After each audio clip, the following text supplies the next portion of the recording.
ایسی محفلیں بہت کم ہوتی ہیں کہ جہاں بندہ جائے اپنا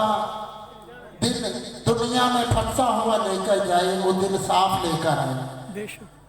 اکثریت ایسے معاملات ہوتے ہیں کہ محفل میں بندہ جاتا ہے، لنگر بھی کھاتا ہے، پیسے بھی لٹاتا ہے، پیسے لے کر بھی آتا ہے، مگر سبق نہیں ملتا، اس کی کیفیت نہیں بنتی، کوئی حالت نہیں بنتی۔ خدا کی قسم، میں نے جہاں بھی درود و سلام کے برکات سنائی ہے، سرکار کی احادیث درود و سلام کے حوالے سے جو ہے سنائی ہے، میں نے چوروں کو ڈکیٹوں کو سنورتے ہوئے دیکھا،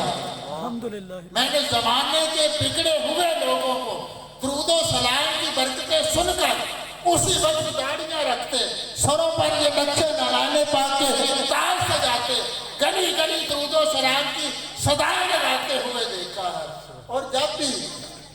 جہاں بھی جائیں، جب بھی کسی نقیب کو، خطیب کو، ادیب کو جہاں بھی بلائیں، کوئی ایسا موضوع رکھے، کوئی ایسا موضوع رکھے کہ لوگوں کے دل پلٹ جائیں، دل سبر جائے۔ حضرت صاحب یقیناً میری باتوں سے خوش ہو رہے ہوں گے کہ دل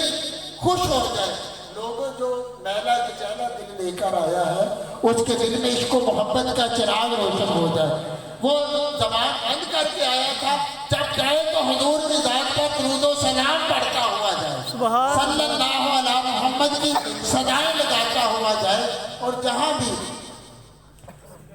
یہ درود و سلام پڑھا جاتا ہے، آقا علیہ الصلوۃ والسلام کے فرمان کے مطابق، وہ بندہ جو بندہ حضور کی ذات پر ایک بار یہ درود و سلام پڑھتا ہے،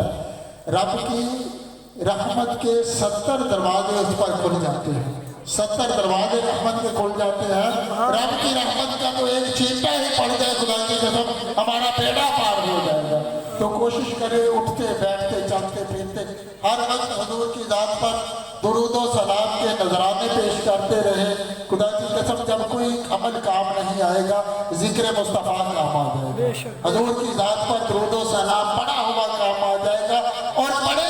صرف مصطفیٰ کے لیے،